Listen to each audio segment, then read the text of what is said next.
اس وقت گورنمنٹ کے ساتھ ہمارا اعتماد کا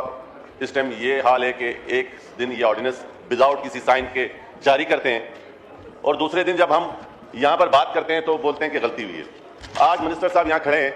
کہہ رہے ہیں کہ میں کیٹیگوریکلی اس سے انکار کرتا ہوں، تو ہمیں الہام ہوا، ہمیں خواب آیا جو ہم یہ کالنگ اٹینشن لیں، ہمیں آپ کی نیت کا بھی پتہ ہے اور آپ کے طریقہ واردات کا بھی پتہ ہے۔ اسی ہاؤس میں میں نے ایک بل لے کے آیا تھا کہ پی ایس ڈی پی بنانے کا طریقہ کار کس طریقے سے سر تقریر نہیں سوال کیجیے پلیز اگر میں ایکسپلین نہیں کروں گا تو اس ہاؤس کی بے توقیری یہ ہوگی کہ اسی ہاؤس میں بل لے کے آیا تھا کہ کس طریقے سے صوبوں کے یا منصوبوں کے طریقہ کار پی ایس ڈی پی میں ہونا چاہیے۔ یہاں منسٹر صاحب نے بھی آپ کے مجھ سے کمٹمنٹ کیا تھا کہ جی مل کے ایک بل لے کے آتے ہیں، اس کے بعد آج دن تک چونکہ یہاں پر سیریسنس یہ ہے کہ منسٹر صاحب جو کہ جن کے ویژن سے اس منسٹری چل رہی ہوتی وہ اس ہاؤس کو عزت بخشتے نہیں ہیں، آتے نہیں ہیں۔